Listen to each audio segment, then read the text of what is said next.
Justin രാജിന്റെ ദേഹത്തുള്ള പാടുകളെ കുറിച്ച് കേട്ട് കഴിഞ്ഞാൽ അക്ഷരാർത്ഥത്തിൽ നിങ്ങൾ ഞെട്ടും. അത്ര മൃഗീയമായിട്ടാണ് അതുവരെ ശമ്പളം കൊടുത്തിരുന്ന കൈകൾക്ക് നേരെ ആ തൊഴിലാളികൾ ആഞ്ഞടിച്ചത്. അത്ര ക്രൂരമായിരുന്നു മർദ്ദനം.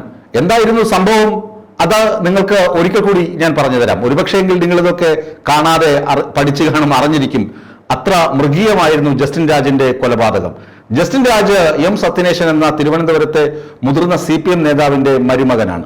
അദ്ദേഹം കേരള കഫേ എന്ന ഹോട്ടലിലെ 4 പാർട്ട്ണർമാരിൽ ഒരാളാണ്. കഴിഞ്ഞ ദിവസം, അതായത് ഈ മരണം നടക്കുന്നതിന്, ഈ കൊലപാതകം നടക്കുന്നതിന് തൊട്ടു തലേ ദിവസം മദ്യപിച്ച് ബഹളമുണ്ടാക്കിയ 2 ജീവനക്കാരെ ഹോട്ടലിൽ നിന്ന് പറഞ്ഞു വിട്ടിരുന്നു. നിങ്ങൾ ജോലിക്ക് നിൽക്കണ്ട, വീട്ടിൽ പോയിക്കോളൂ എന്ന് പറഞ്ഞു. അത് കൃത്യമായ പെരുമാറ്റമാണ്. മദ്യപിച്ച് ഹോട്ടലിൽ ജോലി ചെയ്താലുള്ള അവസ്ഥ അറിയാമല്ലോ. ഇപ്പോഴാണെങ്കിൽ നാഴികയ്ക്ക് 40 വട്ടം ആരോഗ്യ വകുപ്പിന്റെ പരിശോധന, ഫുഡ് ഇൻസ്പെക്ടർമാരുടെ പരിശോധന, ഇതൊക്കെ നടക്കുന്ന സമയമാണ്. ഏതെങ്കിലും ഒരു അവസരത്തിൽ ഈ ഹോട്ടലിൽ എന്തെങ്കിലും മാൽ പ്രാക്ടീസ് നടന്നിട്ടുണ്ട് എന്ന് അറിഞ്ഞു കഴിഞ്ഞാൽ CPM നേതാവിന്റെ മരുമകന്റെ ഹോട്ടലാണ് എന്ന് പറഞ്ഞ് വലതുപക്ഷ മാധ്യമങ്ങൾ അങ്ങടി ഇങ്ങടി എഴുതി നിറയ്ക്കും. അതുകൊണ്ട് കൃത്യമായി കാര്യങ്ങൾ നടക്കണം. അതുകൊണ്ടാണ് ഈ 8 തൊഴിലാളികളും 2 പേര്, ഒരു ഡേവിഡ്, ഒരു സുരേഷ്, വിഴിഞ്ഞം സ്വദേശിയാണ് ഒരാൾ നേപ്പാൾ സ്വദേശി. ഇവർ 2 പേരോടും പറഞ്ഞു, നിങ്ങൾക്ക് തന്നിട്ടുള്ള റെസ്റ്റ് റൂമിലേക്ക് പോവുക, വാടക വീട്ടിലേക്ക് പോവുക, ഇവിടെ നിൽക്കേണ്ടതില്ല എന്ന് ജസ്റ്റിൻ രാജ് കട്ടായം പറയുന്നത്. അങ്ങനെ പുറത്തുപോയ യുവമാർ 2 പേരും ഇന്നലെ ജോലിക്ക് എത്തിയില്ല. പുലർച്ചെ 5 മണിക്ക് ജസ്റ്റിൻ രാജ് കട തുറക്കാനെത്തും. അതൊരു സ്ഥിരം ശൈലിയാണ്. അദ്ദേഹത്തിന്റെ റുട്ടീൻ തുടങ്ങുന്നത് തന്നെ കട തുറന്നുകൊണ്ടാണ്. അപ്പൊ അദ്ദേഹം വന്നപ്പോൾ 6 തൊഴിലാളികൾ അവിടെയുണ്ട്. ഈ 2 പേർ വന്നിട്ടില്ല. എപ്പോഴും ഇന്നും മദ്യപിച്ചവന്മാർ അടിച്ച് വീലായി പാമ്പായി അവിടെ കിടക്കുകയാണോ? ഈ വാടക വീടും കൊടുത്തിരിക്കുന്നത് ഹോട്ടലിന്റെ ചെലവിലാണ്. ഇവർക്ക് താമസ സൗകര്യം ഒരുക്കിയിരിക്കുന്നതും ഹോട്ടലിന്റെ കെയർ ഓഫിലാണ്. അങ്ങനെയാണ് ജസ്റ്റിൻ രാജ് ഹോട്ടൽ മാനേജറുടെ സ്കൂട്ടറിൽ ഈ ഇടപ്പഴിഞ്ഞ്, അവിടുന്ന് ഏറിയാൽ ഒരു 3-4 കിലോമീറ്റർ അപ്പുറമാണ് ഈ വീട്, ഈ സ്ഥലം, അവിടെയൊക്കെ ചെല്ലുന്നു, വാടക വീട്ടിൽ ചെല്ലുന്നു. വാടക വീട്ടിൽ ചെന്നതിന് ശേഷം നടന്ന കാര്യങ്ങളാണ് ഡേവിഡും സുരേഷും പോലീസിനോട് ഇനി മൊഴിപ്പകർപ്പിൽ അല്ലെങ്കിൽ മൊഴിയായി നൽകേണ്ടത്. അതിനു മുമ്പാണ് പോസ്റ്റ്മോർട്ടം റിപ്പോർട്ടിലെ പ്രാഥമിക വിവരങ്ങൾ ലഭിച്ചു, അല്ലെങ്കിൽ ലഭ്യമായി. ഇൻക്വസ്റ്റ് നടക്കുമ്പോൾ തന്നെ ഇത്തരം കാര്യങ്ങൾ പുറത്തു വന്നു, അല്ലെങ്കിൽ മാരകമായ മർദ്ദനം ഏറ്റിട്ടുണ്ട് എന്ന തരത്തിലുള്ള സംഭവങ്ങളും പുറത്തു വരുന്നത്. അത് എന്തൊക്കെയാണ് ഈ നടപടികൾ? അതായത് പോലീസിന്റെ പ്രാഥമിക പരിശോധനയിൽ തന്നെ മാരകമായ മർദ്ദനം, മൽപ്പിടുത്തവും ഒക്കെ ഇവിടെ ഈ വാടക വീട്ടിൽ നടന്നിരുന്നു.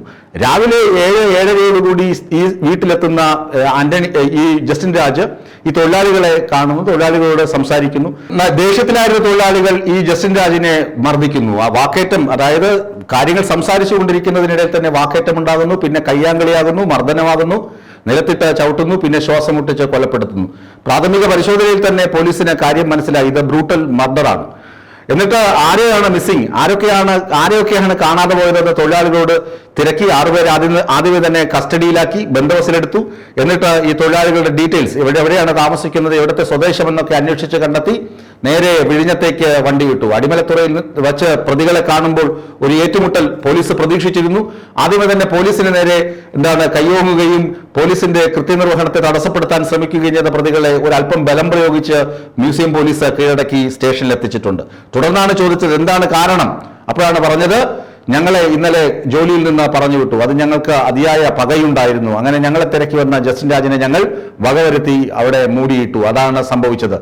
ഇങ്ങനെ ഒരു തൊഴിലുടമയെ, അതുവരെ അന്നം കൊടുത്ത കൈ, പാലൂട്ടിയ കയ്യിൽ തന്നെ പാമ്പ് കടിച്ചു എന്ന് പറയുന്നത് പോലെ, കഴിഞ്ഞ ദിവസം വരെ ഇവർക്ക് കൃത്യമായ ശമ്പളം, താമസിക്കാനിടം, ഭക്ഷണം എല്ലാം പ്രൊവൈഡ് ചെയ്തിരുന്ന ഒരു തൊഴിൽ സംരംഭകനെയാണ് ഈ തൊഴിലാളികൾ ഇല്ലായ്മ ചെയ്തിരിക്കുന്നത്. അത് CPM നേതാവിന്റെ മരുമകനാണ്. CPM ജില്ലാ സെക്രട്ടറി ആയിരുന്നു, MLA ആയിരുന്നു. എം സത്യനേശന്റെ മരുമകൻ ജസ്റ്റിൻ രാജാണ് കൊല്ലപ്പെട്ടത്. പോസ്റ്റ്മോർട്ടം നടപടികൾ, അതിന്റെ പ്രാഥമിക റിപ്പോർട്ടൊക്കെ പോലീസിന് ഇപ്പോൾ തന്നെ ഡോക്ടർമാർ കൈമാറിയിട്ടുണ്ട്, വിവരങ്ങൾ കൈമാറിയിട്ടുണ്ട് എന്നാണ് നമുക്ക് ലഭ്യമാകുന്ന വിവരം. പോലീസ് അന്വേഷണം കൃത്യമായ ദിശയിൽ തന്നെയാണ്. പ്രതികളെ 2 പേരെയും കസ്റ്റഡിയിൽ എടുത്ത സ്ഥിതിക്ക് ഇനി വിശദമായി ചോദ്യം ചെയ്യും എന്തൊക്കെയാണ് സംഭവിച്ചത് എന്ന് അറിയുന്നതിന്. ഏതായാലും തലസ്ഥാനം ആകെ നടുക്കത്തിലാണ്. മറ്റൊരു ക്രൂരമായ കൊലപാതകത്തിന് കൂടി തിരുവനന്തപുരം നഗരം സാക്ഷ്യം വഹിച്ചിരിക്കുന്നു എന്നത് വലിയ ദുഃഖകരമായ സംഭവം തന്നെയാണ്.